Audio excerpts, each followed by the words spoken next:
Okay, so here we have the Minimonsta, which, as everybody knows, is an emulation of the classic Minimoog. Now, the Minimoog, apart from having a fantastic sound, was really simple and immediate to use, and it kind of pretty much defined everything thereafter in terms of workflow. We have oscillators, 3 oscillators, a mixer section, section, filter envelope, and amplitude envelope. And like I said before, it was a very simple instrument, but it sounded awesome. And when we decided to build the Minimonsta, we wanted to kind of do it justice, but we also wanted to add a load of other features which could take the instrument somewhere else. And the more observant of you will know that we called it a Minimoog emulation on steroids. And there are many reasons for this. One is obviously the patch morphing, which we'll get to at another point. But I'm going to talk about one of my favourite things, and we're just going to jam around some sounds and see how we can build a sound, take a very simple sound to begin with and turn it into something reasonably spectacular and very different from where we started. And for this we're going to use the additional LFOs. Now you can apply an LFO to almost any of the main parameters on the front panel, with the exception of anything that switches, and switches include things like oscillator range and waveform, because effectively they're not kind of continuous rotary controllers. You switch between the various waveforms and the octave settings. Anything else? Now, actually, I'll just backtrack a little. You can tell very easily what you can and you can't apply an LFO to, because, for example, when you click on oscillator waveform here, we can see that it comes up in the edit window here, but these controls are grayed out, so that tells you that you can't. However, if we look at something like filter cutoff, you can see that cutoff is selected here. We've got the value to which it's set at the minute, and you can see that the controls are active. So this indicates quite clearly that you can assign an additional LFO to this.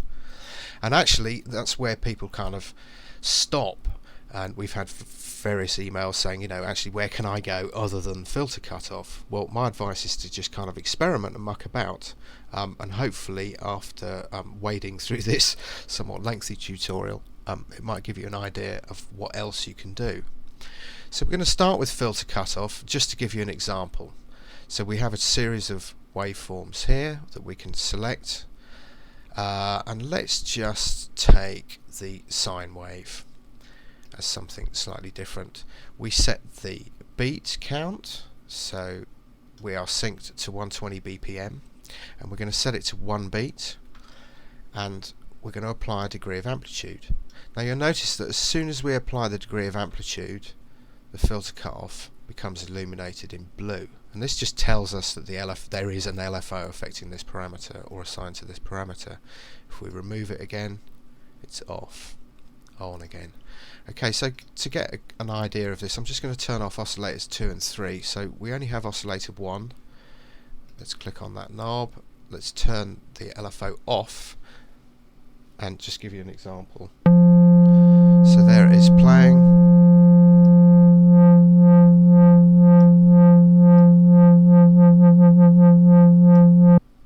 And that's it with the LFO actually assigned. Okay, so like I say, a lot of people kind of start there, but then ask, well, where else can I go? So I'm going to talk you through something quite different. We're going to start with the tune. Now this is a global tune, and you've got the ability to tune it dead center, or minus an octave, or plus an octave. Now this is quite interesting, because if we were to apply an LFO to this, let's say for example we would apply the triangle here, what would happen was that the pitch would drift upwards and then drift downwards depending on the amount of amplitude that we applied to it. Now actually I don't want that. What I want is for the tune to jump an octave up and then return to its original position. So it would make sense to use the square wave. But what I don't want it to do is jump an octave up and then an octave down, or 2 octaves down as it were, so in effect jumping from plus 12 to minus 12, because that's too wide a range for what I want. So actually what I'm going to do is just slam the the global tune right up, so this is plus an octave, and actually let's just hear that. So there's the original. and then we're going to jump it up an octave. And then by applying a square wave here, what we can get this to do is to jump one octave and an octave higher, octave lower and an octave higher, instead of the 2 octaves that we'd get if we had it set to dead center. So the first thing to do is to select time, and I'm going to select this as 1 beat. Let's just do that so we can grasp that really clearly. So 1 beat and then a degree of amplitude. Now the amplitude affects the height and depth of the waveform shape and how that affects the tuning. So let's just take this for an example. So we've got a C going on there.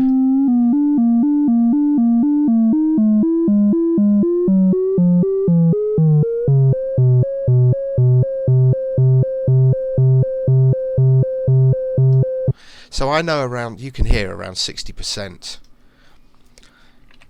would be an octave. So we're going to take that.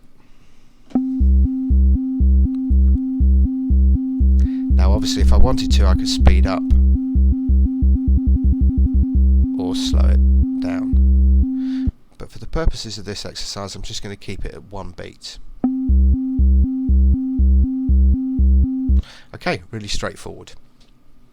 Now we can also apply an LFO to oscillator 1 volume, and bear in mind we're only listening to oscillator 1 here, although the global tune is going to affect all 3 oscillators. So let's just hear all 3.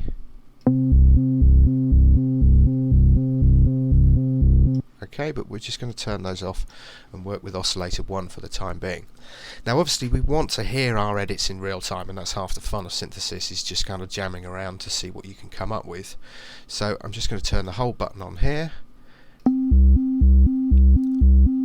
and we're just going to leave that running to the point where it may get slightly tedious, but then I'm going to re-trigger it so we can have a little bit of fun. Okay, so I'm also going to apply an LFO to this volume control. So whilst we have it shifting in octaves, we can also, let's say, go in and I'm going to apply a square wave to this. I'm going to make it 1 beat.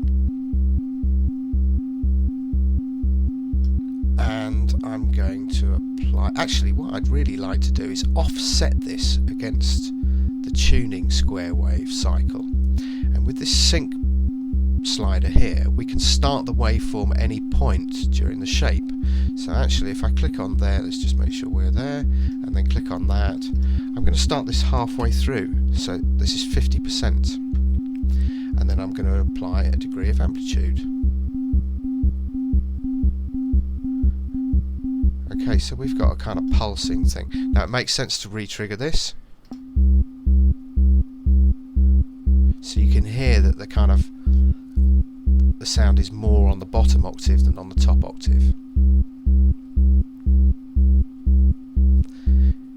If we reduce the volume, we'll lose the top octave because the square wave is shutting that down on that particular part of the beat. And obviously if we open it up, we'll get that. So let's just kind of keep it around there so we can kind of hear, but we've got that pulsing bass. Okay, similar kind of vibe. Set the volume to 50% here. That's again like the tune. That means we've got somewhere to go up here, and we've got somewhere to go down there once we apply our LFO waveform. So I'm going to say another square wave. And yet this time I'd quite like to apply it for 2 beats. And let's turn it on. Don't forget to click back on there. Okay, so now we're going to apply some amplitude to that. So I'm going to have this at about 50%. Okay, and just re-trigger it so we know where we stand.